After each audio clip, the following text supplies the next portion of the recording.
What's up, my wizards? Dev from that channel down there, and we've got your BFZ pre-release primer right here. Basically, what we're going to do is we're going to go through all the colors one by one, and we're going to sort of talk about the impactful cards in each color. So, same song and dance that we've been doing with these pre-release primers. Hope you enjoy. Here we go. Quick note, it's like 4:30 in the morning where I am right now. It's just, we never sleep during, like, set release season, you know. I've probably gotten 20 or so hours of sleep in the last week. I'm tired. I just got back from, like, a couple hours ago from the trivia gig that I do once a week. I'm a trivia host, and so sorry if my voice is kind of weird. All apologies for all of that, but we do it because we love all of you, and I am delirious from lack of sleep. Well, white cards first in order, you know, white, blue, black, red, blah, blah, blah. So, in any case, what are the impactful rares in white? Well, mythics in rares, we'll say, because Gideon is obviously maybe the best card in the entire set. Maybe Obnix will have to. It's definitely a Planeswalker, but in any case, one of the best cards in the entire set. If you get him, play him, I shouldn't have to describe why he's good. Now, Quarantine Field, on the other hand, can take out at least one thing for 4 mana, or for more mana, 6 mana, you can take out 2 guys, and it won't get too much bigger than that, although we are playing like 8 and 10 mana things in this format. So you might be able to snag a bunch of dudes with a Quarantine Field, and that is living the dream. But if you get it, I would definitely play it. It's straight up removal, and it's pretty good removal at that. Now, Emeria Shepherd looks kind of weird. Again, the games are going to go long. I want to stress that a million times. The games are going to go much longer. Sealed is always a very, very long game format. And it's going to be longer this time around because we're playing a lot of huge creatures and, you know, high mana cost spells. There are aggro decks in this format. White helps form a very important aggro deck, I think, in the format, along with black. The white-black aggro deck will be important. Emeria Angel, probably not a part of that deck. I'm not really sure where she fits in the format, although against Big Eldrazi, as long as you get land drops later on in the game, she's going to help you chump block with dudes, or she's going to help you, you know, win the game, like flyers and stuff like that. So she's important, but after you have 7 mana, especially in a deck that's not a dedicated like landfall deck or something like that, it's going to be hard to get those drops after you're, you know, 7 mana up. Planar Outburst, that is a very important card against all the huge creatures and even small creatures in the format. Awaken is definitely an important mechanic in this format, but we can probably sway that to our advantage, you know, depending on what colors we're playing. And Planar Outburst is just always going to be a good card in Limited, obviously. Lantern Scout is the last rare I wanted to look at in the white-black sort of allies, or just white-black aggro deck that employs vampires and stuff. The deck that likes to gain life, because gaining life does things for it. This is definitely a very, very important card. As far as the uncommons go, I want to do Angel of Renewal first. This is actually a cool card, man. Again, I just mentioned that there's a lot of things in this set that when you gain life, you do stuff. It's, you know, good advantages to gaining life. And gaining life is important in this set as well, and white has an awful lot of cards that let you do that. You know, it helps you sort of pad your life total, wait for the impact of huge Eldrazi and other big creatures to hit the board, and sort of, you know, give you a chance to outlast. You know, it's pretty important in this format is all I'm saying, and white and black do it very, very well, but white even more so. And this is a 4-power flyer at the end of the day that gets you, you know, 3-4 life maybe when it comes into play, so that's not terrible. And combos well with Eldrazi Scions, but not sure how often we're doing that in white. Now, Serene Steward is maybe an important card for modern budget Soul Sisters, but Johnny's Primate's good. Although I do like selecting where I put the token. But that aside, it's going to be an important card in BFZ Limited too, especially for the deck that I keep describing, the aggro deck that also likes to gain life. Very, very important for that deck, and a really cool card. Stasis Snare might just be the best uncommon in the entire format, and I'm being totally serious. Just in the whole set, maybe the best uncommon. You're going to get it every time you play it. The double white commitment is kind of lame, honestly, but, you know, it's definitely worth it to play this premium piece of removal in the set. As far as the commons go, there's Courier Griffin. I think that's a pretty fine common, although most of the commons, just like this, are mostly role players, although it does have some good removal in Gideon's Reproach, Spite the Monstrous, and Sheer Drop. All important pieces of removal. I think it's kind of cool, the interaction between Reproach and Smite the Monstrous. They take care of two two different kinds of creatures. I told you I'm tired. Obviously, we'll see the big creatures, but there are a lot of creatures on the lower end of the curve. That's something like Reproach will take out at instant speed for not much mana. It's very important. And obviously, Sheer Drop is a pretty good card, especially if you can nail the Awaken on it. Stonehaven Mystic is really good. I like 2 mana 1/3s. This kind of reminds me of Arishan Cleric, except we can activate it over and over and keep getting the bonus from cards that get the bonus from gaining life. That's really cool, actually. Shadow Glider is our Wind Drake, but it's in white. I think that's actually really important. I like that a lot. And then Inspired Charge is a big role player. It's sort of the card that's going to be important for these aggro decks that are based in white and black to sort of win the game before bigger creatures can turn the corner on them. So Inspired Charge may be an important card in those decks too. Overall, white has, again, a lot of life gain cards, which seems to be fairly important, especially when paired with the incremental advantage of other cards, mostly in black, all in black from what I understand. And it's also got a lot of decent evasive creatures and really, again, solid removal. So I think white is a really good color in these sort of top three, although I think the top three colors in this set are all on the same plane. That's sort of foreshadowing, all on the same tier. Here's blue. Now, what's blue got going for it? As far as the rares go, Guardians of Tazim may just be a bomb. That thing is actually pretty crazy. I'm not too sure about Exert Influence, but I wanted to mention it here. I don't know about the Converge mechanic at all, except for one red card, Radiant Flames. But as far as blue goes, Exert Influence, I'm not really sure how many colors we're playing in this limited format, especially considering we don't have too much fixing that's not in the rare slot, you know? So I'm not really sure as far as that goes, how good it Converge is. But when you do Converge for like 2 or 3, you know, it's not too bad, and there are creatures we can nail with it. But even when you hit the full 5, which is outlandish and limited, it's probably never going to happen, but you hit the full 5, you still can't get a lot of the important creatures in the format, honestly, so I'm not sure how good it is, although I do like stealing creatures.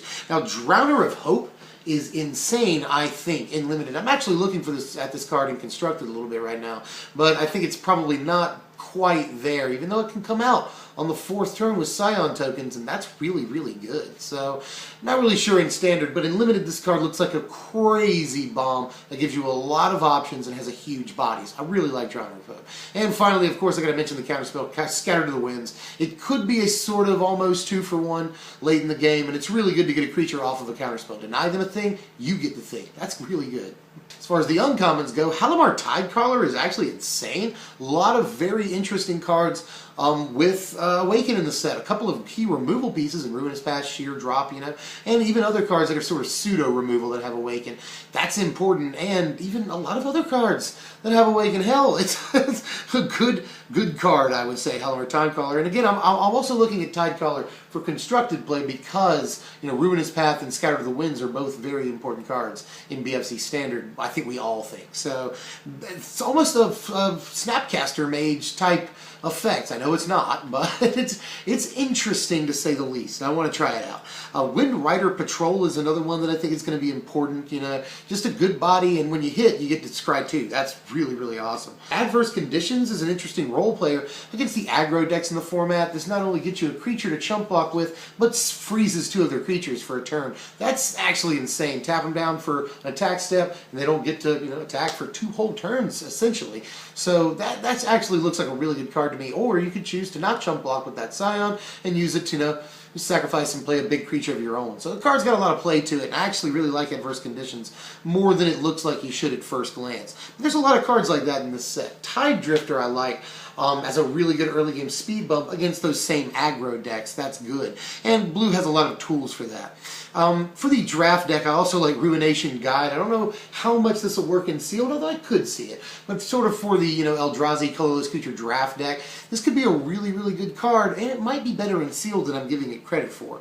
Especially if you're trying to play like a fast Eldrazi deck, I could see that. Especially with some of the cards in black. That's not bad at all. And then Horribly Awry, I think, is an important card to maybe just play a one of, you know. Obviously, we've got a lot of big creatures in the format, but we've got a lot of small creatures too that help set up to the big creatures. So a card like Horribly Awry can be really good and help set up for our Eldrazi tricks a little later on in the game. Blue has some pretty good commons, especially Coral Helm, man. Coral Helm Guide. This card is really good. Blue doesn't get these kind of bears very often, you know, 2 mana, 2 power guys. Usually they're just like vanilla or they have some kind of downside, but this is really good. We like mana sinks, especially in a slow environment like Sealed, and this can either help your huge Eldrazi get through or help your aggro guys get through the Eldrazi you know, late in the game when you just got to deal a few more damage, and they've just played huge guys you cannot get through. So this card serves multiple functions. I think it's really, really good, actually, especially for a common and limited. That's really not bad at all.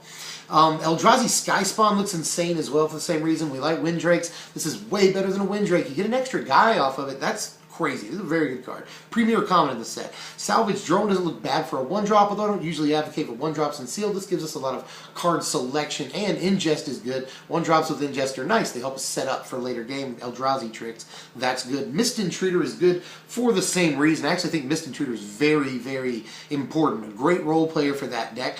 Merc Strider looks good. Bounce is good in this format, I would say, at least. You know, Bounce is good because we're going to be, you know, sacrificing Eldrazi tokens, Scion tokens, to play huge guys. And if our guys get bounced at that point, then we effectively can't play them for turns into the future. So Bounce looks really good in this format, and, you know, Strider by association. Also, Clutch of Currents for the same reason is an insane common. Just 1 mana for this is crazy, even at sorcery speed.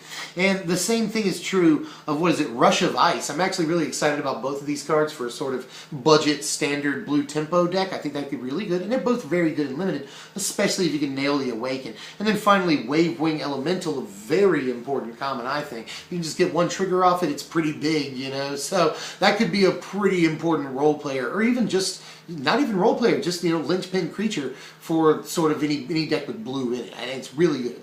Altogether, I think blue is a solid color, man. It's a really good support color with good defense, but no actual removal to speak of. Does have some bounce, which is sort of like removal in this format, especially if you're pairing blue up with a more aggressive strategy like Blue-White Skies. I think might be good. Both colors have really good evasive flyers, and white has good removal. You know, blue has good bounce, so that could be a really good color combination, as it usually is. But I think even more so than usual here. But blue, again, great role-playing color, support color, good defense. And it's going to help the Eldrazi decks, too, sort of get to the turn count they need to be at. What of black? Black is an insane color, I think, in this format, especially if we consider the rares. You know, Obnixilis, you're hardly ever going to pull this guy, but when you do, he's probably going to win you your pre-release. Drana is absolutely bonkers in just pretty much any limited deck, you know, you got to play her. Overseer, Gul'daz Overseer, is probably a fantastic finisher for the deck that it wants to be in. Again, black-white, really good at the top of the curve there. Ruinous Path is obviously a card you play every time you see it, premium removal. Defiant Bloodlord actually looks pretty good to me, I would say. Wasteland Strangler, you know, a creature that is removal, those are always good. And then Smothering Abomination, that also looks insane to me with all the Scions running around. So just black's rares are off the charts, man. Like, everything about the rares is good. There's hardly a bad rare among the bunch, except for maybe the thing that draws you cards and you lose life for Converge. Although that could even be good and limited. I could see that could be a good card. As far as the uncommons go, I'm going to mention the Retreat for the first time, although I think all the retreats are fair and limited, save for maybe the blue one, although the blue one does cap creatures down, which I think is very good in this format full of huge guys. Sometimes we just want to get through. So I can understand that, but I think most of the retreats are fine. The black one is one of the better ones, though, in limited, I think. Malakir Familiar is ridiculous. Probably the best when you gain life, do a thing card, at least by my estimation. We like Windrakes, that's what this is. And has the ability to get out of control in one turn, especially when we start stacking these triggers throughout the course of the turn. It can be very, very important. I love the creature, actually, a lot. Zulaport Cutthroat, another creature I love a lot, and I'm looking at for standard play, and it's obvious why we're going to play it here. And it just, you know, it's just dealing extra damage is great. It's great. Blood Bond Vampire is a very important limited card. Once you start again stacking triggers, this gets huge in a hurry, so I would play as many copies as I got. Grip of Desolation is crazy too, especially considering that lands are important. You know, we got the spell lands, which don't really do anything after they come into play, but we do have man lands, and some people are going to pull the dual color lands, so it's entirely possible that exiling a land is great, and also, you know, exiling a creature is obviously good, and it's a built-in 2-for-1, that's awesome, and it fuels Eldrazi tricks. Very, very good card, Grip of Destruction in this format, especially considering, or Desolation, especially considering how big the format is. We can get to 6 easy. And then Skitter Skin, again, just 4 mana, 4 power, splashable, and regeneration. Also, always a good ability in limited. As far as the commons go, Bone Splinters is at least an interesting card. You know, we can sacrifice a smaller creature, even a Scion, or things like Carrier Thrall that give us, you know, bonuses when they die. That's not bad with Bone Splinters because there's a lot of huge creatures and we want to take care of them for as little mana as possible in the sort of aggro deck that we want to play in black-white. Calastria Healer is an insane card for the Allies deck. I think we got to play it. Geyser Field Stalker, I want to get to that. That's actually a better card than it looks like. Just playing a land makes it big, and it has a sort of evasive ability, and it's splashable. I like the card more than I liked it upon first glance there. Calastria Night Watch is a very important card for black. You got to play this when you get it, especially if you're in that strategy. It's a great, great card. Swarm Surge is just like Inspired Charge in white, a role player for the aggro deck that's going to help us sort of go underneath the bigger creature decks. Want to play at least the 1 copy of that, I think. Sludge Crawler and the 2-drop that is sort of like it are great. And then Sludge Crawler in and of itself is a mana sink, which is always good. Just love these early game ingest cards, especially the ones that are on curve. 2 mana 2/2 is not bad, especially when it's a devoid and ingest. Extra abilities are good. And then finally, Complete Disregard. I think it's really, really good. Helps fuel Eldrazi tricks, is instant speed, is splashable, and will take out a lot of the aggro cards that the Eldrazi deck hates to sort of have to deal with. So that's a very important card, Complete Disregard. As far as black goes, really, really hot rares in black, and good synergies among a lot of its cards, but its removal isn't as solid as usual, and that's a little disappointing, but I think it is a premier color in the format. Starting to get tired. Number 4 is red, and this, by the way, I'll give you the order of what I really think they all go in just a second here. But anyway, red is not a very great color, but it's okay. It's got some bomb rares, including Dragon Master Outcast and the Hellkite and Barrage Tyrant. These are all insane rares. And then it's got some sort of B tier but still good rares in Firebird, Radiant Flames, and Serpentine Strike is okay. It's a possible 3-for-1, but that's not going to happen all day. And 7 mana cards that don't just say like this is amazing are not usually desirable. But it could say this is amazing. It's entirely possible. It's a 3-for-1 and it wins the game. So all of those are good, but especially Barrage Tyrant, the Hellkite is crazy, and Dragon Master Outcast. Stonewaker, this thing is crazy in the landfall deck, which, you know, red-green is the landfall deck, and it looks like red is sort of the landfall color. It doesn't appear to do too much else, except for maybe some stuff in Grixis strategies, you know, with Eldrazi. But I'd probably rather play Sultai Eldrazi. We'll get to that. In any case, Fire Mantle Sage, another important card for red-green landfall, definitely. And Tunneling Geopede is also crazy in that same deck. See a lot of very important role players in the red-green landfall deck. It's going to deal a few, you know, damage for you over the course of the game. That's important. And Rolling Thunder, of course, a good uncommon. I'd be remiss if I didn't mention that Rolling Thunder is probably, again, one of the better uncommons in the entire format. And as far as the commons go, there are some pretty decent commons here. Sure Strike is actually really good. I've talked about this being the sort of new Lightning Strike if you use it right, and I stick to it, man. I think this is a really important card, but maybe not in the new standard, but in budget decks, and I think some people have come around to it, especially again in like aggro builds, very important. But in limited, it's even better. You know, obviously a combat trick is a combat trick. 3+3 and First Strike is crazy for just the 2 mana, and it can be used offensively or defensively. Sure Strike is amazing. Valakut Predator also can get really big when tricks are used. And don't forget that Evolving Wilds is in the format, not to mention some of the other cards that we can play stuff on their turn, lands on their turn. So Valakut Predator is insane, and we'll often be able to trigger it twice, at least once during the course of the game. Kozilek Sentinel, I think is really good. Again, I like 1 mana, 2 mana 1/3s. This is 2 mana 1/4 with a really good, like, almost prowess colorless thing. That's really cool, and I'd probably play it. That's a common, that's really good. Outnumber is probably an important common, you know, good removal, especially against smaller decks. Shatter Skull Recruit is probably an interesting role player for these red decks. Nettle Drone is interesting, you know, we've seen this ability on some things before, but not usually with power. This has 3 power, so it's more versatile, and that's cool. And then finally, Touch of the Void is burn, and you will play it. As far as red goes, it's got 3 really, really bomb rares and some landfall stuff that's really good, but it still sort of feels like the Pippin to Green's Jordan, you know? It's just probably not the strongest color in the set, and I may even say that it's the weakest, but that remains to be seen. And finally, green. Green is fantastic. Again, a color with really, really good rares. Green Warden of Mirasa is crazy. The card's insane. Undergrowth Champion is also really good. Oran Reef Hydra looks pretty beast. Speaking of beast, Beast Caller Savant looks alright. All right, that card looks ridiculous. And then From Beyond looks like a huge bomb, to be honest with, you know. Just we can do so much with the card that I really like From Beyond, and I want that to be a card in Standard. It probably will be. We'll have to see. I really like From Beyond, if you cannot tell. As far as the uncommons go, there's a shortage of premium uncommons in green, but still some good stuff. Jedi Offshoot is good. I don't usually advocate, again, 1-drops in sealed environments. This is really good for the Eldrazi decks and some other decks in the format that just want to go long, you know. I keep saying, and I will continue to say, it's a mini Courser of Kruphix, you know, it comes out on the first turn, is still a great early game speed bump. We still gain the life off of our land, so it's good against the aggressive decks, which is going to be an important piece in this format for the sort of, especially Sultai, I think, Eldrazi deck. Plated Crusher is interesting, at least. It does get outclassed at that mana by a lot of the Eldrazi, but, you know, a 7-power hexproof is pretty good, but we have to be very firmly in green, which might not happen too often, although I think green is a great color. I'm just not sure how devoted to it a deck will be. 3 mana for 1 color is a lot. Aside from that, there's Rot Shambler, which is really good in a format full of Eldrazi Scion tokens, and there's other ways we can sacrifice things, but this is especially good with those. The card can get pretty big pretty fast. And I actually like Brood Monitor, which can be looked at a lot of different ways, you know.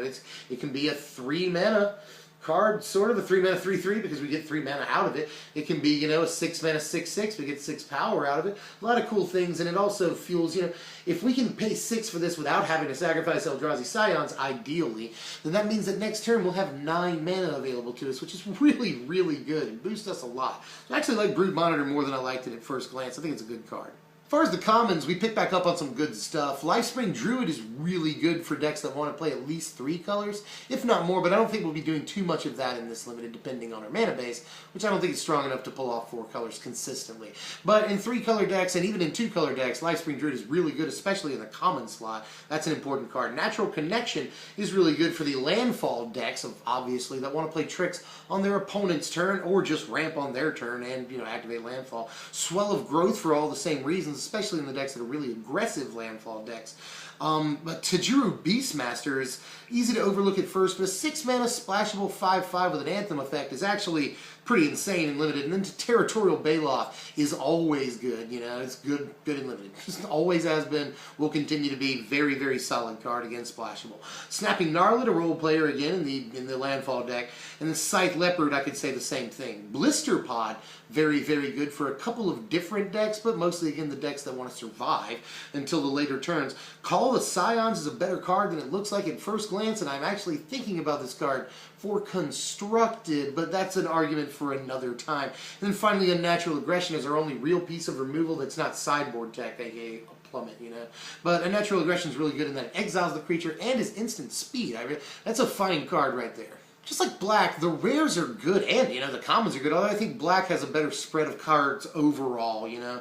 But green needs to be backed up, honestly, you know, which is always the case with green. You can't survive on good creatures alone. But green has a great number of good creatures at most slots. Although, again, uncommon is a little light, but it could be way worse. Green has insane rares and very consistent commons. Well, real quickly, I'm going to discuss the archetypes I think are present in this environment, and there's probably way more than this, but here's some basic stuff. Obviously, I've said black-white aggro a million times, red-green landfall. Those are the easy ones. Now, Sultai and Grixis Eldrazi are important. I especially like Sultai, or you could just play Dimir. Blue-black Eldrazi is probably good, and that's more of an aggro deck, honestly, and you can play huge dudes at the top of the curve. Blue-white skies I've mentioned, I think that's a really important archetype in this format. And then even black-green mid-range, I think just combining 2 of the better, you know, colors is a good idea. And to that effect, I actually think Abzan is really good in this format because I think those are the 3 best colors. And to that effect, here's my rankings for the colors. I actually think, and I know it sounds like a cop-out, but green, black, and white are all around the same tier, honestly. I think they're the best 3 colors, and one is not necessarily better than the other, and they all have their advantages and disadvantages, obviously, but they're sort of the S tier, and then the A tier is probably blue, you know. Blue is a great support color, but it's not going to get much work done all by itself, but it is a really good support color. And then 5, because something has to come in last, I've put red. Red does, again, have some ridiculous rares, but you can't build a strategy on those alone unless you pull them, and even when you do, it's not guaranteed that the rest of your red's going to support it very well. Very important color in the red-green, landfall deck, obviously, but I'm not really sure what else it does in the format other than be a sort of role-playing color in the Grixis decks. Well, that's all I've got for now. I hope I didn't talk like super fast, or I was legible because I'm legible. God, I need to go to sleep. Anyway, I'm Dev from SBMTG. If you enjoyed the content, do me a favor for the job well done. And yeah, just say like, share, comment, do the subscribe thing if you haven't pressed that particular button yet. That's cool. You'll see all the content coming up because there's a ton of it. We've got like all the decks. We've got all the Eldrazi decks you could ever want. We've got the Allies decks, a couple of different versions of those. Maybe 4 and 5 color control, possibly 4 or even 5 color aggro coming up. Hundreds of decks available in BFZ Standard, so subscribe or just check in with us every now and again because we've got some really good deck techs coming up.